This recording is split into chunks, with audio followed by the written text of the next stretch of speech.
सदियों साल पुरानी कहानी है। शहर से दूर एक पुरसुकून और गरीब गांव में नासिर नामी शख्स रहता था। पेशे से वो जमींदार था।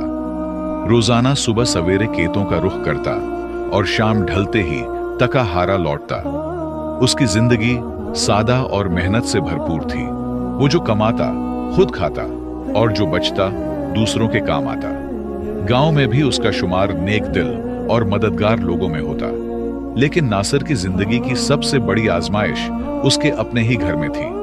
उसकी बीवी एक ऐसी औरत जो बज़ाहिर वफादार, मोहब्बत करने वाली और खुश अखलाक दिखाई देती, मगर अंदर से कुछ और थी। नासिर जो एक नरम दिल और सादा लोह इंसान था, उसकी चालाकियों से बेखबर था, क्योंकि वो कभी शक का मौका ही न देती।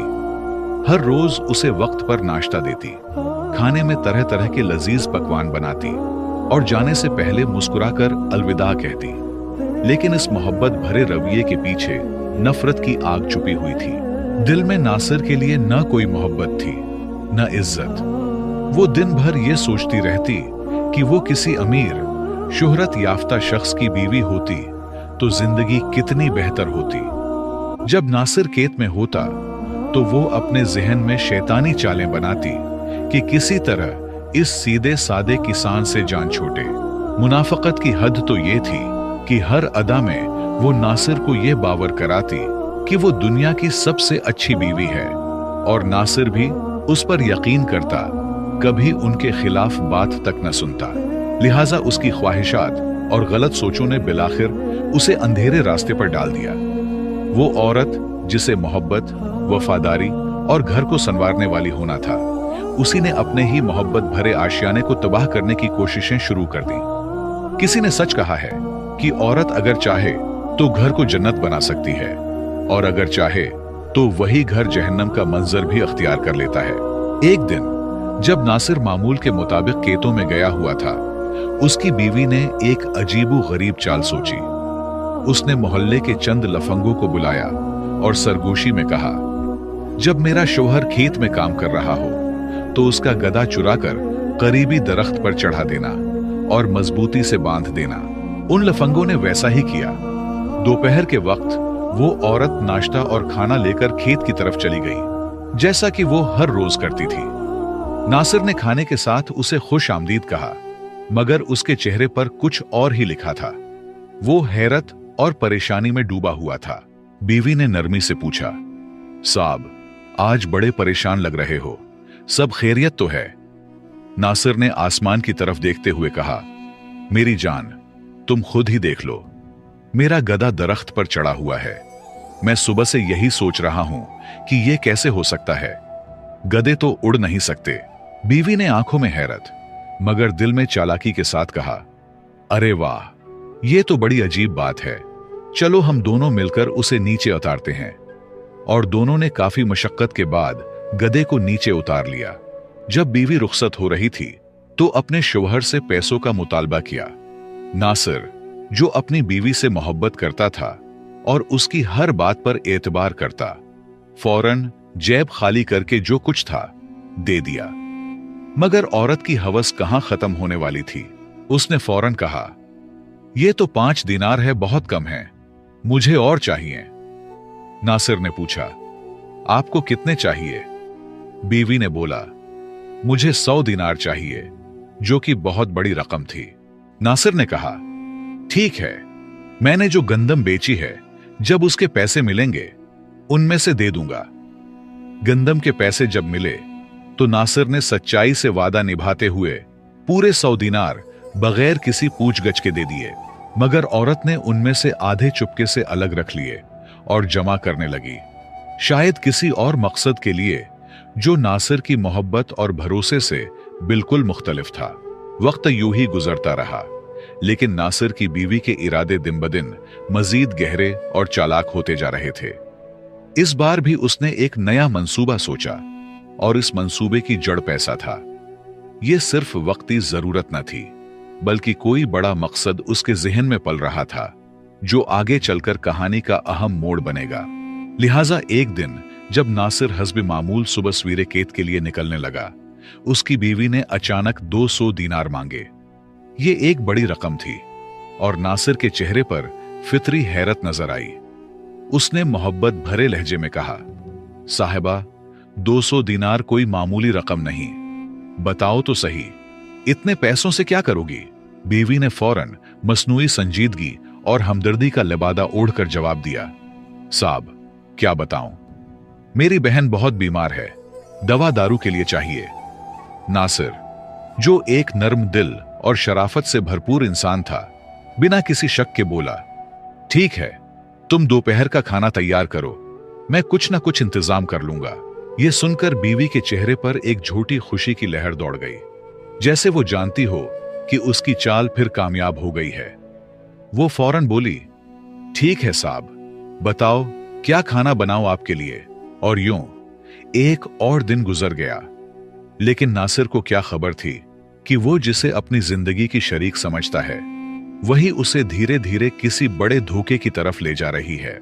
लिहाजा बीवी ने जब दोपहर का खाना तैयार किया तो साथ ही चुपके से 3 बड़ी बड़ी मछलियां भी अपने साथ लेकर गई। इन मछलियों को रास्ते में कहीं छिपाकर रखा और जब केत पहुंची तो अपने शौहर को खाना पेश किया और चुपके से जाकर वही मछलियां केत में छुपा लिए। किसान ने बीवी की थोड़ी सी तारीफ की, नमाज अदा की और फिर दोबारा अपने केत के काम में जुट गया। कुछ देर बाद जब वो जमीन की खुदाई कर रहा था, अचानक एक मछली निकली, फिर दूसरी, फिर तीसरी। वो हैरान और परेशान होकर जोर से चिल्लाया, साहिबा, जल्दी आओ, यहां तो केत में मछलियां निकल आई हैं। बीवी दौड़ती हुई आई और फौरन हैरत और खुशी का नाटक शुरू कर दिया, अरे साहब, ये तो आपकी करामत लग रही है, ऐसा कैसे हो सकता है, सुभान अल्लाह। फिर जल्दी से बोली, मैं ये मछलियां ले जाती हूं, शाम के खाने में पकाती हूं। वैसे साहब, आपको वो 200 दीनार याद हैं जो मैंने सुबह मांगे थे? सादा दिल किसान ने अपनी जमा पूंजी हत्ता कि एक गधा तक बेच दिया और बड़ी मुश्किल से 200 दीनार जमा करके बीवी के हवाले कर दिए। बीवी रकम लेकर मुस्कुराकर घर चली गई और किसान खेत में फिर से काम में लग गया। शाम को जब वो तका हारा घर पहुंचा तो घर का माहौल बिल्कुल बदला हुआ था। बीवी एक तरफ खामोश बैठी थी, चेहरे पर उदासी और बेरुखी की परछाइयां। किसान ने आवाज दी, लेकिन बीवी ने कोई खास तवज्जो न दी। पूछा, क्या बात है साहिबा, तबीयत तो ठीक है? वो सर्द लहजे में बोली, कुछ नहीं, बस तबीयत कुछ बोझल है। वहां मछली रखी है, खा लो और मुझे आराम करने दो, मुझे सोना है। किसान ने सोचा, शायद बहन की बीमारी की फिक्र ने उसे परेशान कर दिया है। खामोशी से खाना खाया और सो गया। अगले दिन सुबह नाश्ता भी बीवी ने न पूछा तो किसान खुद ही नाश्ता बनाकर खेत चला गया।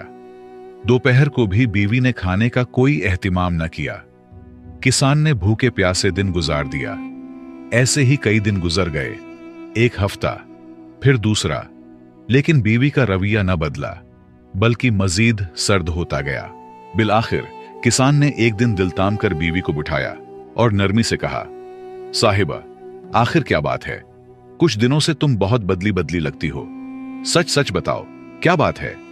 बीवी ने एक ठंडी सांस ली और जो मुनाफिकत उसकी दिल में थी वो बिलाखिर मुंह पर आ गया और साफ साफ बोल पड़ी, अगर तुम वाकई मेरी खुशी चाहते हो तो मुझे तलाक दे दो।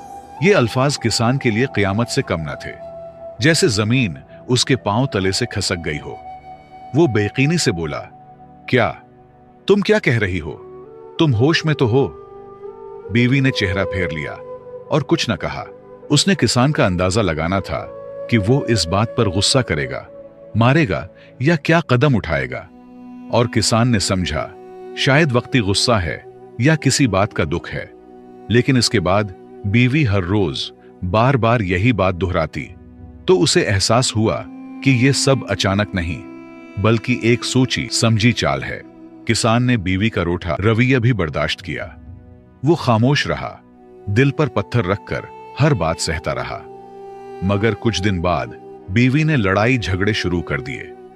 कभी कहती, मुझे सोने का हार लाकर दो, कभी ताना देती, मैं इतनी खूबसूरत हूं, किसी चंगे बल्ले आदमी की जोड़ी लगती, तुम जैसे गरीब किसान के साथ मेरी किस्मत ही फूट गई। ये जहर भरे अल्फाज किसान के दिल में तीर बनकर उतरे। उसने सोचा कि शायद ये किसी वजह से जिद कर रही है, लेकिन हकीकत तो ये थी कि वो मक्कार पहले से ही जान छुड़वाना चाहती थी। मगर पहले पैसे लेकर खुद को मजबूत किया, फिर बहाने शुरू कर दिए। बिलाखिर गुस्से में आकर किसान ने सोचा शायद उसे 2-3 थप्पड़ मारूं तो अक्ल ठिकाने आ जाए। लेकिन जैसे ही उसने बीवी पर हाथ उठाया, बीवी ने चीखना शुरू कर दिया, मेरा शौहर मुझे मार रहा है, ये पागल हो चुका है। पड़ोसी जमा हो गए। किसान सफाई देता रहा, लेकिन औरत की दर्द भरी चीखों ने सबके दिल जीत लिए। लोग किसान को ही बुरा भला कहने लगे। क्या कोई मर्द ऐसे करता है? शर्म करो। बेचारी औरत के साथ ऐसा सलूक। किसान, जो कि एक इज्जतदार आदमी था, सोचने लगा और शायद तन्हाई में रोने लगा कि ये क्या हो गया। मैं तो उस पर सब कुछ कुर्बान कर रहा था और ये इतनी बड़ी चालबाज निकली। एक इज्जतदार आदमी के लिए ये बात बहुत बड़ी मानी रखती है कि इसकी बीवी गैर मर्दों के सामने अपने ही खावंद के खिलाफ बोले। बिलाखिर मामला काजी के दरबार में पहुंच गया। काजी साहब ने दोनों को बुलाया, सबके सामने पूछा, बताओ क्या मामला है? किसान ने धीमे लहजे में सारी दास्तान सुना दी। अब बीवी की बारी आई। वो आंखों में आंसू ले आई और बोली, काजी साहब, अल्लाह के वास्ते, ये शख्स मुझे मारने की धमकियां देता है। 2-3 बार तो चुरी उठाकर मारने आया। मेरी जान को खतरा है, मुझे उससे छुड़वा दीजिए। ये बातें सुनकर काजी हैरान रह गया। सोचा शायद किसान वाकई जालिम हो, लेकिन किसान ने काजी की तरफ देखा और गहरी सांस लेकर बोला, कादी साहब, ये औरत मेरी बीवी है। मैं अल्लाह के नाम की कसम खाकर कहता हूं कि मैं उससे मोहब्बत करता हूं, लेकिन जब ये खुद रहना नहीं चाहती और मुझे बेइज्जत करने पर तुली है, तो मैं तलाक देने के लिए राजी हूं। लेकिन एक शर्त पर। एक शर्त है, मैंने उसे बहुत से दिनार दिए हैं, एक बार 100 दिनार और 2 दिन पहले 200 दिनार। मैं गरीब आदमी हूं, वो पैसे वापस कर दे ताकि मैं दूसरी शादी कर सकूं, फिर मैं तलाक दे दूंगा। बीवी ने फौरन कहा, देखा काजी साहब, मैं कह रही हूं ना, ये आदमी पागल हो चुका है। इतने पैसे इस जैसे गरीब किसान के पास कहां से आ सकते हैं? अगर वाकई उसने मुझे 200 दिनार दिए होते तो मैं तलाक क्यों मांगती? काजी ने किसान की तरफ देखा और नरमी से पूछा, बताओ तुमने कब दिए ये 200 दिनार? किसान ने मासूमियत से जवाब दिया और बीवी की तरफ देखकर कहा, वो दिन याद है जब गधा दरख्त पर चढ़ गया था, उसी दिन मैंने दिए थे। बीवी हंसते हुए बोली, देख लिया काजी साहब, कभी सुना है कि गधा दरख्त पर चढ़ गया हो? ये आदमी सचमुच पागल है। काजी ने अपनी दाढ़ी को सहलाते हुए गहरी सोच में सर झुका दिया। बीवी ने फौरन दूसरा सवाल दाग दिया, चलो ये छोड़ो, बताओ वो 200 दिनार कब दिए थे? किसान ने जवाब दिया, जब खेत में मछलियां निकल आई थीं। बीवी ने काजी की तरफ देखा और बोली, काजी साहब, ये क्या बोल रहा है? आप खुद देख लें, कभी खेत में मछलियां निकली है? अब फैसला करें काजी साहब, ये पागल है या मैं झूठ बोल रही हूं? बज़ाहिर दलाइल बीवी के हक में थे। काजी ने कहा, 2 दिन की मोहलत देता हूं, फिर फैसला होगा। 2 दिन बाद काजी ने दोनों को बुलाया और तलाक देने का हुक्म दे दिया और कहा कि जो सच पर है अल्लाह उसी के साथ होगा। झूठा इंसान अल्लाह ताला की गिरफ्त से कभी नहीं भाग सकता। किसान खामोशी से रो पड़ा, काजी के सामने सजदे में गिर गया, आंखों से आंसू बहने लगे। फिर उठा, तलाक दी और खामोशी से वापस घर चला गया। बीवी ने चेहरे पर फतह का रंग चढ़ाया। कुछ महीने बाद इस औरत ने एक लफंगे नौजवान से शादी कर ली, वही शख्स जिससे उसके पहले से ताल्लुकात थे। किसान सब कुछ खामोशी से देखता रहा और सोचता कि वो शख्स जो मैं घर के साथ बैठने न देता, अब इस कम अक्ल औरत ने उनसे ही शादी कर ली। जो लोफर लफंगा लड़का था, सब्ज बाग दिखाकर शादी तो कर ली और शादी के कुछ दिन बाद ही उस लफंगे ने मारपीट शुरू कर दी। न वो कमाने के काबिल था, न इज्जत के लायक। जो पैसे औरत किसान से लेकर आई थी, वही कुछ दिन चले, फिर लफंगे लड़के ने उसी से पैसे मांगना शुरू कर दिए। जब औरत ने कहा कि अब कुछ नहीं बचा, उसने भी तलाक दे दी। इधर किसान ने सब्र का फल पाया। एक शरीफ नेक सीरत औरत से शादी की। अल्लाह ने उसे औलाद दी, इज्जत दी, सुकून दिया। वही औरत जो कभी खुद को बहुत खूबसूरत और काबिल समझती थी, अब किसान के दरवाजे पर चौकीदारी के लिए तरसती रही। लेकिन वक्त गुजर चुका था, सच सामने आ चुका था, लोग सब कुछ जान चुके थे। अब इनकी बातों पर एतबार से लोग कतराते थे। कोई उनसे शादी के लिए तैयार न था और मुकम्मल तौर पर दूसरों के खैरात ज़कात से गुजारा करती। बादशाही अपने ही हाथों खत्म कर दिया, अब किससे गिला। जब भी किसान की एहसानात और सच्चाई याद करती रो पड़ती, लेकिन वक्त वापस पलट कर नहीं आता। तो दोस्तों, इस कहानी में हमारे लिए बहुत असबाब छुपे हैं, चाहे शोहर हो या बीवी। अगर अपनी किस्मत पर सब्र करे, शुक्र अदा करे, तो समझ लें कि यही उनके लिए बेहतरीन रास्ता है। क्योंकि जो मकाम, जो रिश्ता, जो हालात अल्लाह ने अता किए हैं, वो बेवजह नहीं, वही आपके लिए बेहतर हैं। अगर बीवी या शौहर खूबसूरत ना हो या अखलाक में कुछ कमी हो, तो याद रखें कि हर इंसान में कुछ खूबियां और कुछ खामियां जरूर होती हैं। शायद किसी में सच्चाई हो मगर खूबसूरती ना हो, शायद किसी में खूबसूरती हो मगर वफादारी ना हो, और किसी के साथ माल हो मगर सुकून ना हो। प्यारे दोस्तों, ये दुनिया फानी है। इंसान कमियों के साथ पैदा हुआ है, उसे बर्दाश्त करना सीखना होगा। दौलत, शोहरत और खूबसूरती वक्ती चीजें हैं, असल कामयाबी अपने आप को बदलने में है। जो शरीकी हयात इज्जत दे, साथ निभाए, बस इसी पर शुक्र अदा करो और जिंदगी खुशी से गुजारो। मुझे उम्मीद है कि आपने इस कहानी और मेरी सादा बातों से कुछ ना कुछ जरूर सीखा होगा।